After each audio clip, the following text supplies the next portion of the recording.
Selamat datang semuanya. Bayangkan teman-teman masuk ke pabrik di tahun 2026 dan melihat robot-robot yang mirip sekali dengan manusia sedang merakit produk, mengemas barang, bahkan memeriksa jalur pengecek kualitas.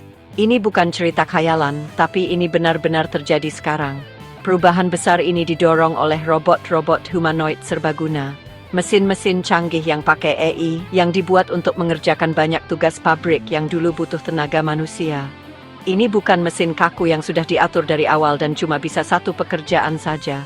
Robot-robot ini bisa menyesuaikan diri, bergerak bebas, dan pintar, dan mereka sedang mengubah cara kerja pabrik-pabrik di seluruh dunia.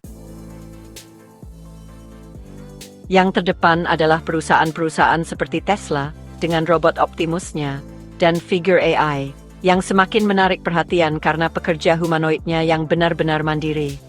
Berbeda dengan robot industri tradisional yang terpasang di lantai, robot-robot ini bisa berjalan, memegang, dan menganalisis lingkungan sekitarnya. Mereka menggunakan pembelajaran mesin untuk beradaptasi dengan tugas-tugas baru tanpa perlu diprogram ulang secara manual. Dalam setahun terakhir saja, beberapa uji coba yang sukses telah menunjukkan robot-robot ini melakukan pengambilan barang di gudang, membantu di lini perakitan, dan tugas pengemasan dasar bersama rekan kerja manusia. Salah satu penemuan penting yang membuat perubahan ini bisa terjadi adalah kemampuan melihat dan mengontrol gerakan dengan bantuan AI. Dengan sistem penglihatan komputer yang canggih, robot-robot ini bisa mengenali benda-benda, membaca tulisan, dan bergerak di tempat yang selalu berubah-ubah. Robot-robot ini belajar dari ribuan jam rekaman video dan data tiruan. Jadi, mereka bisa mengerti keadaan dan menebak gerakan selanjutnya. Kemampuan ini digabung dengan keahlian bergerak yang diatur oleh jaringan saraf tiruan. Ini membuat gerakan robot jadi halus, bisa memegang benda, dan langsung menyesuaikan diri. Sistem ini bukan cuma lengan robot biasa lagi. Mereka bisa meniru kelenturan tangan dan badan manusia.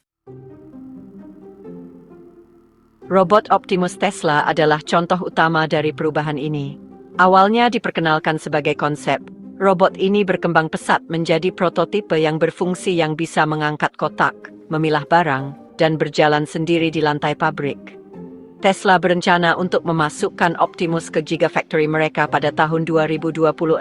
Di sana robot ini akan mengerjakan tugas yang berulang-ulang dan berat. Elon Musk mengatakan bahwa Optimus bisa jadi lebih berharga daripada seluruh bisnis mobil Tesla dalam jangka panjang. Dengan kegunaan yang jauh lebih luas, tidak hanya di pabrik saja. Figure AI punya cara yang sedikit beda. Robot humanoid buatan mereka dirancang dari awal untuk berbagai macam pekerjaan di pabrik. Model Figure 01 punya tubuh yang bisa bergerak leluasa, keterampilan tangan seperti manusia, dan kemampuan mengambil keputusan sendiri.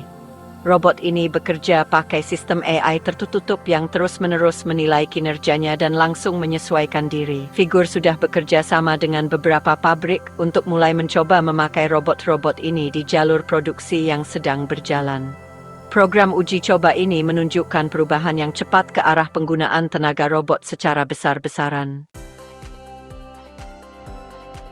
Salah satu keunggulan penting dari robot humanoid adalah kemampuannya untuk bekerja di lingkungan yang dibuat untuk manusia. Tidak seperti robot biasa yang butuh tempat khusus, robot humanoid bisa berjalan di tempat jalan biasa, menggunakan alat-alat yang sudah ada, dan bahkan menjalankan mesin yang dibuat untuk tangan manusia. Ini sangat mengurangi biaya dan membuat otomatisasi jadi tidak rumit. Pabrik tidak perlu diubah bentuknya, robotnya yang menyesuaikan diri dengan pabrik. Itu membuatnya menarik untuk pabrik ukuran sedang dan kecil, yang mungkin tidak punya cukup uang untuk mengubah semuanya jadi robot. Robot serbaguna juga memberikan fleksibilitas yang lebih tinggi.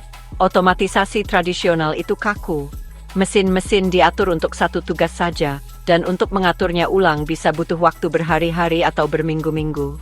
Tapi, robot AI bisa dilatih ulang atau diberi perintah melalui peragaan yang sederhana. Dengan cara belajar dari contoh dan meniru, manusia bisa menunjukkan tugas baru ke robot, dan robot itu bisa langsung mulai berlatih. Ini membuat jalur produksi jauh lebih cepat tanggap terhadap perubahan pasar. Perlu ganti model produk dalam semalam, robot AI belakannya. Peran AI dalam revolusi ini lebih dari sekadar fungsi gerak dan sensor. Robot-robot ini mulai mengerti bahasa. Dengan menggabungkan model bahasa besar seperti yang dipakai di ChatGPT, beberapa prototipe bisa menerima perintah lisan dari pengawas. Seorang manajer mungkin bilang, tumpuk peti-peti ini sesuai tanggal kedaluarsa dan robot itu bisa memahami perintahnya, merencanakan tugasnya, dan menjalankannya. Kemampuan ini mengurangi kebutuhan akan programan khusus dan membuat robot lebih mudah dipakai di area pabrik. Data adalah aset lain yang mendorong revolusi robot pabrik. Setiap tindakan yang dilakukan robot AI itu dicatat, dianalisis, dan dipakai untuk meningkatkan kinerjanya di masa depan. Fleet learning memungkinkan banyak robot di berbagai lokasi untuk saling berbagi pembaruan. Kalau satu robot belajar cara yang lebih efisien untuk menumpuk palet, peningkatan itu bisa langsung dibagikan ke seluruh jaringan saat itu juga. Ini seperti kecerdasan bersama yang makin kuat seiring waktu. Setiap tugas yang dikerjakan membuat seluruh sistem jadi makin pintar. Nah, ini juga ada dampaknya buat para pekerja. Jadi, bukannya semua pekerjaan manusia diganti, banyak ahli percaya robot-robot ini bakal mengambil alih tugas yang paling membosankan, paling berbahaya, dan yang diulang-ulang terus. Ini membuat manusia bisa fokus ke pekerjaan yang butuh kreativitas, penilaian, dan pengambilan keputusan yang rumit. Dalam model gabungan seperti ini, manusia dan robot bekerja sama. Manusia berperan sebagai pengawas, pelatih, dan juga penghubung antar sistem. Beberapa perusahaan bahkan sedang mengembangkan program pelatihan khusus. Di situ, pekerja manusia bisa memandu robot melalui lingkungan virtual reality dan mengajari mereka tugas dari jarak jauh. Tentu saja, dengan semakin banyaknya robot humanoid, muncul pertanyaan tentang ekonomi ketenagakerjaan. Jika satu robot bisa mengerjakan pekerjaan beberapa orang tanpa istirahat, lalu bagaimana dengan permintaan tenaga kerja manusia? Jawabannya mungkin ada pada model-model ekonomi yang baru. Biaya barang-barang bisa jadi lebih murah karena produksinya menjadi lebih efisien, dan pekerjaan-pekerjaan baru mungkin akan muncul. Misalnya di bidang pemeliharaan, pengawasan, dan pengembangan robot. Pemerintah dan para pendidik terus mengamati dengan cermat, mempertimbangkan cara melatih ulang pekerja untuk menghadapi zaman robot. Waktu penggunaan robot ini secara luas ternyata lebih cepat dari yang kita bayangkan. Para ahli memperkirakan, di tahun 2026 nanti, ribuan robot humanoid serbaguna sudah bisa dipakai di pabrik-pabrik di seluruh dunia. Yang pertama pakai teknologi ini misalnya pabrik elektronik, perakitan mobil, dan pusat logistik. Industri-industri ini cocok jadi tempat uji coba karena alur kerjanya sudah teratur dan butuh banyak tenaga kerja. Nantinya, bidang lain juga akan ikut pakai. Misalnya, pengolahan makanan sampai perakitan alat rumah tangga. Kemajuan di bagian mesinnya membuat ini makin cepat terjadi. Teknologi baterai, bahan yang ringan, dan bagian penggeraknya yang lebih bagus membuat robot jadi lebih lincah dan efisien. Beberapa robot contoh bisa bekerja 8 jam sekali cas, sama seperti jam kerja manusia.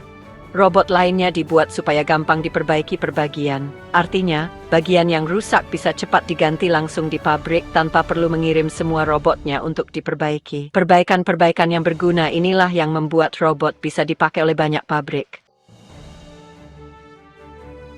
Beberapa perusahaan bahkan sedang mencoba model berlangganan untuk robot humanoid.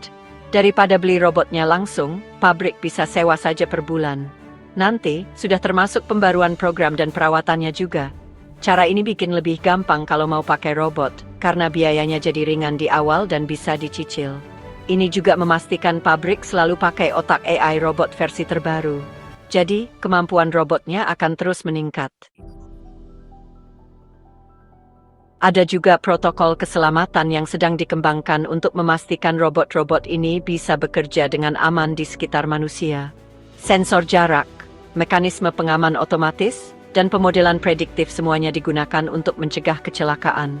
Di beberapa pabrik, robot diajari untuk berhenti sejenak atau menyesuaikan gerakan mereka jika mereka merasakan ada manusia yang masuk ke area kerja mereka. Lapisan-lapisan keselamatan ini sangat penting agar diterima masyarakat dan disetujui oleh peraturan yang ada. Seiring kita menuju tahun 2026, kerjasama antara perusahaan robotik dan pengelola pabrik akan menentukan kecepatan dan cakupan penggunaannya. Uji coba sedang dilakukan untuk mengetes bagaimana robot dapat diterapkan dengan lancar tanpa mengganggu alur kerja yang sudah ada. Beberapa pabrik memulainya dari skala kecil, dengan menugaskan robot untuk satu pekerjaan saja, seperti memilah atau transportasi. Pabrik lain punya rencana lebih besar, yaitu ingin mengganti seluruh jam kerja dengan tim gabungan robot dan manusia. Keberhasilan uji coba ini akan menentukan seberapa cepat kita melihat integrasi penuh. Pandangan masyarakat juga punya peran. Kalau robot dianggap menggantikan pekerjaan, bisa jadi ada penolakan yang memperlambat penggunaannya. Tapi kalau robot diperkenalkan sebagai alat yang membantu pekerja dan membuat kerja lebih aman, orang-orang akan lebih mudah menerima. Komunikasi dan keterbukaan itu penting sekali. Pabrik-pabrik yang pakai robot AI sekarang ini makin sering mengajak orang-orang berkunjung, memberitahu hasilnya. Dan itu cerita bagusnya supaya rakyat percaya. Kedepannya, masa depan otomatisasi pabrik itu bukan cuma soal mesin yang mengerjakan pekerjaan manusia. Tapi, ini tentang bagaimana mesin membantu manusia melakukan pekerjaan yang lebih berarti, butuh keahlian dan lebih kreatif. Robot AI itu bukan akhir dari tenaga kerja manusia, mereka adalah perkembangannya. Dengan perencanaan yang matang, desain yang melibatkan semua pihak, dan diskusi yang terus-menerus, lantai pabrik di tahun 2026 bisa jadi salah satu lingkungan kerja yang paling produktif, aman, dan canggih yang pernah dibuat. Terima kasih banyak sudah menonton. Jangan lupa klik suka dan berlangganan ya.